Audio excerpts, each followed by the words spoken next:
Hi guys, Emily here with Divine Source Wellness. Today we're making sushi rice. So if you don't know how to do it, here's a step-by-step process on how you can do it easily. I'll have some instructions down below, but the first thing you want to figure out is how much sushi rice you want to make. We are making sushi with it. We're making sushi for 2 people to eat sushi for about 2 days. So we're going to make 3 cups of sushi rice. So you're going to measure out 3 cups of sushi rice and you're going to put it in an Instant Pot. Okay, so here's 1, and you can just do it right over the Instant Pot in case you spill any. I gotta get a new bag out. Okay, here's 2, and 3. Okay, you're then going to add 1 cup of water for each cup of rice that is in here. So 1, 2, and one of my cups is a little overflowing, so I'm just going to match it with water. 3. Okay, you're just going to put the lid on, make sure the valve is closed. Okay, you're going to make sure the pressure is on high. You're going to cook this for 5 minutes, and then when it's done cooking, you're going to let it count up for 10 minutes. Then we're going to come back and depressurize the pot, and I will show you this step by step when we come back. On the stovetop, you're going to dissolve some salt, sugar, and a little bit of rice vinegar. These recipes will vary. I will post below what we did in this particular video. I like to be low sugar, so I don't use as much sugar as the recipe states. And like I said, I will post that amount below, but all sushi rice does combine salt with vinegar and sugar. So I'm currently looking into a replacement for the sugar. And so for this batch, I've lowered the sugar. I've cut it in half. And I'm probably going to try monk fruit in the near future. You just kind of want to dissolve it without burning it. And so you just heat this up until all the sugar and salt is dissolved in the vinegar. I was a little late getting to this. I was supposed to get to it at 10 minutes. So I'm going to hit cancel, and then if you look over here, there's a valve. Okay, you're going to manually depressurize. So you're going to touch the valve this way. See that? And you're going to turn it, not with your finger, and just put a rag over it like that. And this will depressurize. There we go. Shouldn't be too terribly bad, but see that steam's coming up. Up, and you see that little thing just click down here, and so that is safe to open now. This little floater valve is gone down, so we can open this, and look at that, a lot of steam. So watch it opening the lid. You're gonna get some pot holders because we have to lift this out now. Okay, so with pot holders, you're gonna handle this. Okay, and if you have help, that is good. But this is very sticky. I'm gonna lean in on the Instant Pot, and you just wanna gently scrape the rice into the bowl. You don't really want to stir it too much or mix it. So you're just going to scrape it, put it right into the bowl. It is hot, so just watch that you don't burn your hand. I like to use this wooden utensil here. Okay. And just like the name sticky rice implies, it is sticky. It indeed is. So there we go, and then you're going to want to soak this right away. Okay, and now comes the part where you need to fan the rice while you cool it. You want to cool this down and do that. I just have a little bag here to fan with. So you're going to fan this so it cools down. You don't want to stir it, you just kind of want to turn it. Okay, and then we're going to get our vinegar mixture now and pour that into it. So I'll go ahead and drizzle a little bit on here.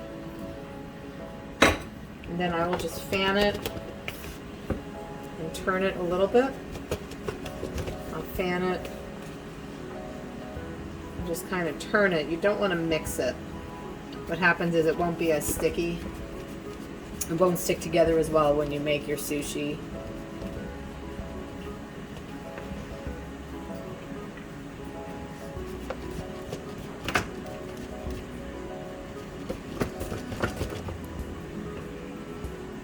I'm going to add some more vinegar mixture.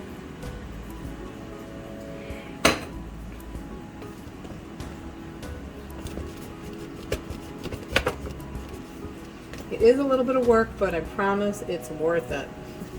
Once you get the hang of it, it'll feel more comfortable and it'll be easier to do.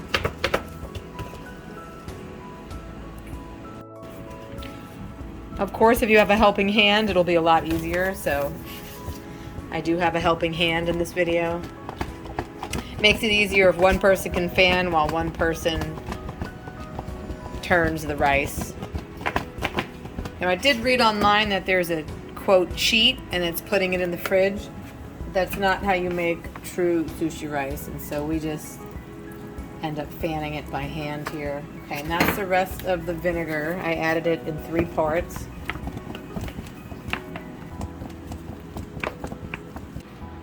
Okay, so this sushi rice is complete. It is cooled down, and we have added the vinegar, sugar, and salt to it. I did end up using a little bit of liquid monk fruit sweetener, and I took away some of the sugar. We like it very vinegary. There's a lot of different recipes for sushi rice. You really just have to experiment and find out where your taste buds lie. Try a couple recipes and then adjust your levels of sugar, salt, and or monk fruit and rice vinegar accordingly. We're going to continue this video now for those of you who want to stick around to see us make our homemade sushi.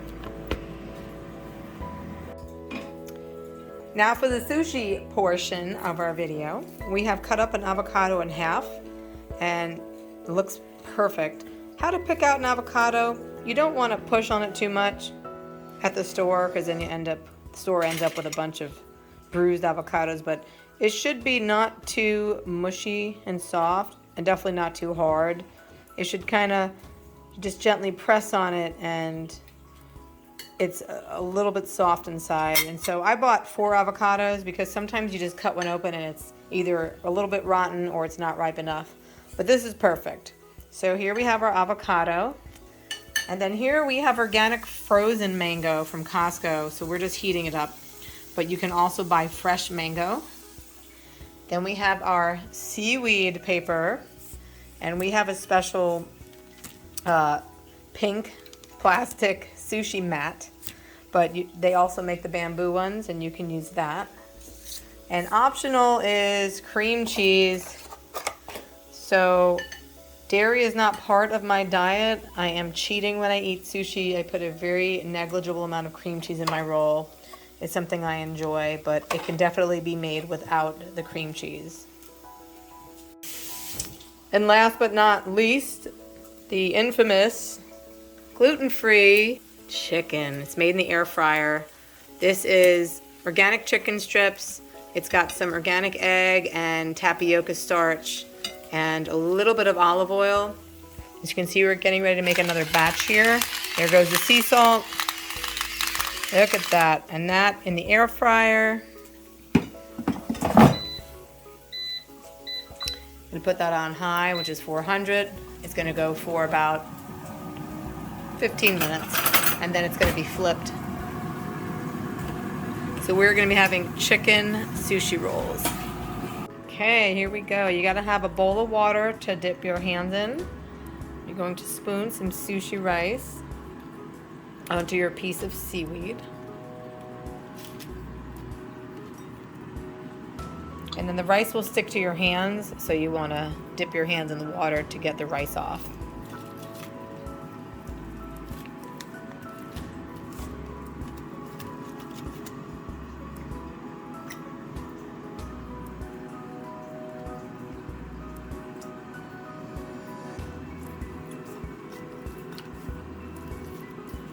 Just going to press the rice onto the sushi best you can. It's pretty sticky, so once you lay it down there, it can be a little hard to navigate it around onto the piece of seaweed, but just do the best you can.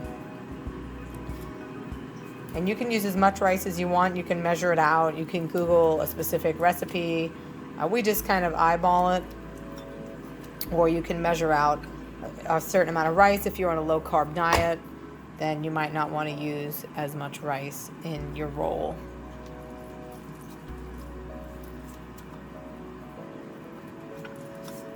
Okay. Next, you're going to cut the chicken into a strip. So in this case, we're just cutting it in half. And you're going to place one strip inside.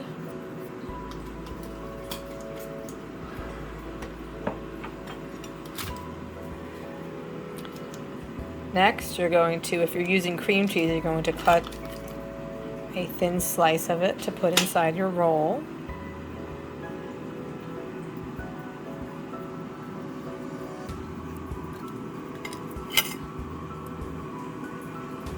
So you lay that on top of the chicken. Then next, you're going to take whatever else you're putting inside. We love to use mango. We weren't able to find fresh mango today, but this is a very high quality organic mango. It's frozen, but it does thaw out very nicely. And last, we have the avocado, fresh avocado. So you can do cucumber in here, you can do other veggies. I've seen people do carrots and just other special vegetables. Okay, and then here comes the hard part. This is gonna take practice. So we have the rice on the inside of the roll just because it's way easier to make it like that. So that having the rice on the outside of the roll, like when you go to a sushi place, that takes a bit of skill. So you're just gonna kind of press it down and roll it. Then you're gonna take your mat and roll that up and just kind of compact it together. And it just tightens it a little. Roll it back and forth. And then unroll it, and there you have your sushi roll. There you go, perfect, look at that. Here we go, here's what the roll looks like. Beautiful. Now it does take a special kind of knife to cut this. I don't know what kind of knife this is. We had a variety of knives, and this one worked the best. And you kind of have to slice it a little gingerly, otherwise you could crush the sushi roll a little bit. There you go, and you slice it. Let's look at that. Wow, delicious. That looks amazing. It's very affordable to make this at home. Sushi is very expensive, and it's really nice to be able to make this. You can garnish it with some toasted sesame seeds, and we use gluten-free soy sauce to dip. And look at that, that's it. Easy though.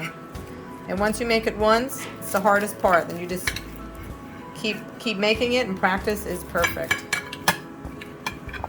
My mouth is watering here. Beautiful, thank you for making this. Look at that.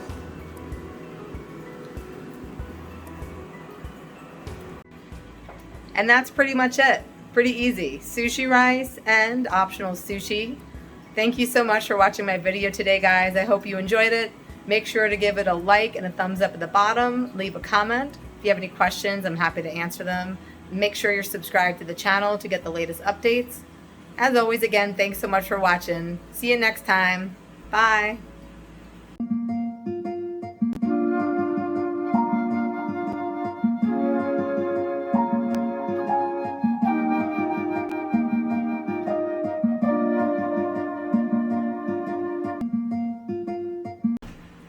And that's it in a nutshell. Ooh. And that's pretty much it. So I hope you guys... Oh, hi. Oh, you want sushi rice? You want sushi rice? I didn't think you liked sushi rice. No, I didn't think so. I didn't think you would. Does it smell good?